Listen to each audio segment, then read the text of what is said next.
আবারও চলে আসলাম নতুন একটা রেসিপির সাথে। নমস্কার বন্ধুরা, আপনারা দেখছেন সুব্রত অর্চনার রান্নাঘর। আজ আমাদের রান্নাঘরে হচ্ছে চিকেন ভর্তা।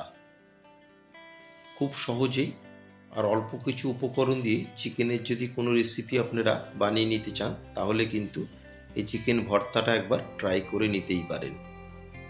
এটা রুটি, পরোটা, নান সবার সাথেই কিন্তু দারুণ লাগে খেতে। আসুন দেখে নেওয়া যাক আমি কি করে এই চিকেন ভর্তা বানিয়ে নিচ্ছি। চিকেন ভর্তা বানিয়ে নেওয়ার জন্য এখানে আমি নিয়েছি 250 গ্রাম বোনলেস চিকেন। সবসময় কিন্তু চিকেন ভর্তাতে বোনলেস চিকেনটাই নেওয়ার চেষ্টা করবেন। নিয়ে চিকেনের পিসগুলোকে আমি 3 থেকে 4 বার ভালো মতন জলে ধুয়ে নিয়েছি। গ্যাসে একটা পাত্রে আমি আগের থেকেই জল গরম করে নিয়েছি। এই জলের মধ্যে দিয়ে দিলাম আমি হাফ টেবিল চামচ নুন। দিয়ে এর মধ্যে আমি দিয়ে দিলাম এখন চিকেনের পিসগুলো। দিয়ে আমি 5 থেকে 7 মিনিট হাই ফ্লেমে চিকেনের পিসগুলোকে সেদ্ধ করে নেব। খুব বেশি কিন্তু সেদ্ধ একদমই করব না। গ্যাসের ফ্লেম হাইতে রেখে মাংসগুলোকে আমি মিনিট 7 সেদ্ধ করে নিয়েছি। দেখুন মাংসর কালারটাও চেঞ্জ হয়ে গেছে। এর থেকে বেশি কিন্তু আর আমি মাংসগুলোকে সেদ্ধ করব না। এখন গ্যাসের ফ্লেম অফ করে মাংসের পিসগুলোকে একটা প্লেটে আমি তুলে নেব। আর চিকেনের স্টকটাকেও আমি রান্নাতেই ব্যবহার করব। চিকেনের পিসগুলোকে আমি ঠান্ডা করে নিয়েছি। এখন একটা ফর্ক দিয়ে এভাবে মাংসগুলোকে আমি ছোট ছোট টুকরো করে নেব। এভাবে টেনে টেনে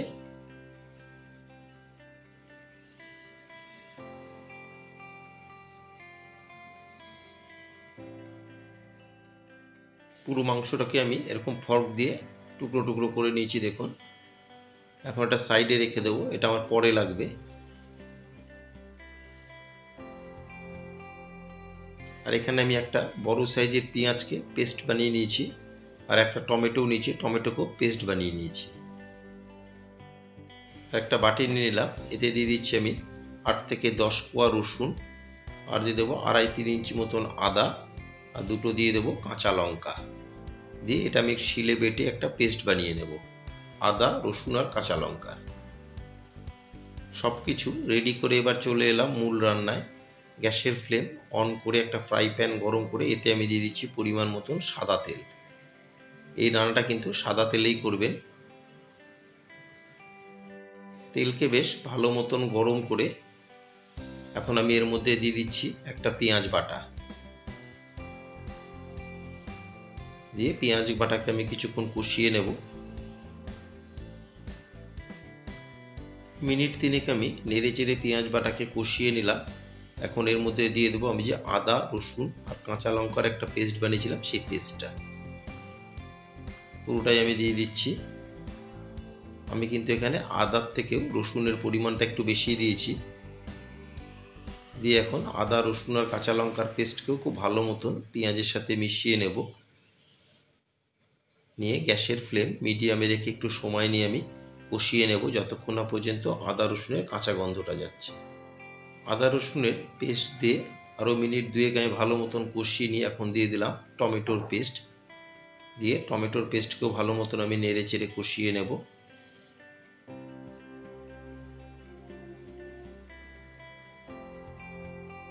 টমেটোর পেস্টকেও খুব ভালো মতন কষিয়ে নিয়ে এখন কিছু গুঁড়ো মশলা আমি দিয়ে দিচ্ছি। প্রথমে দিয়ে দিলাম বড় টেবিল চামচের 1 টেবিল চামচ কাশ্মীরি লাল লঙ্কার গুঁড়ো। 1 টেবিল চামচ দিয়ে দিলাম জিরের গুঁড়ো। 1 টেবিল চামচ দিয়ে দিলাম ধনের গুঁড়ো। স্বাদ মতন দিয়ে দিলাম নুন। আমি নুনটাও এখানে 1 টেবিল চামচই দিয়েছি। আর দিয়ে দিচ্ছি আমি হাফ টেবিল চামচ রেগুলার লঙ্কার গুঁড়ো। আমি এখানে দুটো কাঁচা লঙ্কাও ব্যবহার করেছিলাম, সেই হিসাব করে আমি ঝালটা দিলাম। দিয়ে এবার সমস্ত মশলাকে ভালো মতো পেঁয়াজ টমেটোর পেস্টের সাথে মিশিয়ে কষিয়ে নেব। আর দিয়ে দিলাম হাফ টেবিল চামচ গুঁড়ো হলুদ। এবার সমস্ত মশলাকে খুব ভালো মতন আমি মিশিয়ে গ্যাসের ফ্লেম মিডিয়ামে রেখে কিছুক্ষণ কষিয়ে নেব। একটু সময় নিয়ে খুব ভালো মতন আমি মশলাকে কষিয়ে নিলাম। দেখুন মশলা থেকে তেল সেপারেট হওয়া শুরু হয়েছে। এই সময় মেতে দিয়ে দিচ্ছি সেদ্ধ করে ছাড়িয়ে নেওয়া চিকেনের পিসগুলো। দিয়ে খুব ভালো মতন আমি সমস্ত মশলার সাথে মাংসকে মিশিয়ে নেব। নিয়ে গ্যাসের ফ্লেম মিডিয়ামে রেখে মাংসর সাথে মশলাকে ভালো মতন কষিয়ে নেব। আর আমার নতুন বন্ধুদের কাছে রিকোয়েস্ট, যারা আমার চ্যানেলটি এখনও সাবস্ক্রাইব করেননি তারা অবশ্যই সাবস্ক্রাইব করে আমার পাশে থাকবেন আর পাশে থাকা বেল আইকনটি প্রেস করে রাখবেন। যখনই আমি নতুন কোনো ভিডিও আপলোড করব সবার আগে নোটিফিকেশান আপনাদের কাছে পৌঁছে যাবে। মাংস দিয়ে আমি একটু সময় নিয়ে মাংসকে খুব ভালো মতন মশলার সাথে কষিয়ে নিয়েছি। এখন এতে দিয়ে দিচ্ছি আমি যে মাংসগুলো সেদ্ধ করেছিলাম সেই স্টকটা দিয়ে দিলাম। দিয়ে একবার খুব ভালো মতন আমি সমস্ত কিছুকে মিশিয়ে নেব। চিকেনের স্টক দিয়ে আর খুব বেশিক্ষণ কিন্তু রান্না করতে হবে না, যেহেতু আমি আগের থেকেই মাংসগুলোকে সেদ্ধ করে রেখেছিলাম।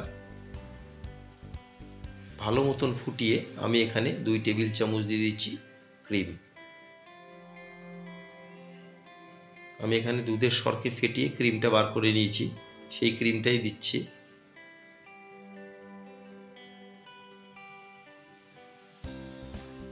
দিয়ে ক্রিমকেও খুব ভালো মতন মিশিয়ে নেব। নিয়ে আরও 4 থেকে 5 মিনিট রান্না করে নিলেই কিন্তু হয়ে যাবে চিকেন ভর্তা।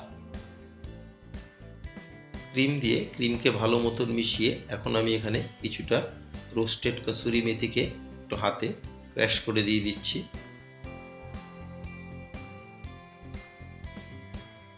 দিয়ে কসুরি মেথিকেও খুব ভালো মতন মিশিয়ে নেব।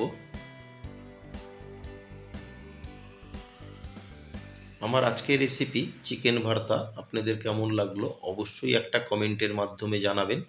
যদি কোনো অংশে ভালো লেগে থাকে একটা লাইক, শেয়ার আর ছোট্ট করে একটা কমেন্ট করতে কিন্তু ভুলবেন না। নামানোর আগে দিয়ে দিলাম আমি বড় টেবিল চামচের 1 টেবিল চামচ বাটার। দিয়ে বাটারকেও খুব ভালো মতন মিশিয়ে নেব।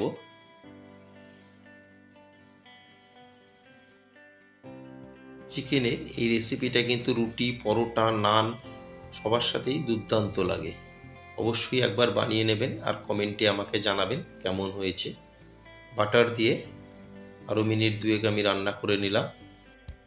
গ্যাসের ফ্লেম অফ করে একটা সার্ভিং প্লেটে আমি তুলে নিলাম। দেখুন কতটা লোভনীয় হয়েছে। এখন ফিনিশিং টাচ করছি, উপর থেকে দিয়ে দিলাম একটা হার্ড বয়েল ডিম। ডিমটাকে আমি 4 পিস করে নিয়েছি। ডিম দিয়ে এর উপর থেকে দিয়ে দেবো কিছুটা ব্ল্যাক পেপার পাউডার, কালো গোলমরিচের গুঁড়ো উপর দিয়ে অল্প ছিটিয়ে দেব আর দিয়ে দেবো কিছুটা ফ্রেশ ধনেপাতা। আমার আজকের রেসিপি আপনাদের কেমন লাগলো অবশ্যই একটা কমেন্টের মাধ্যমে জানাবেন। সবাই সুস্থ থাকবেন, ভালো থাকবেন। আবার দেখা হবে পরবর্তী একটা রেসিপির সাথে।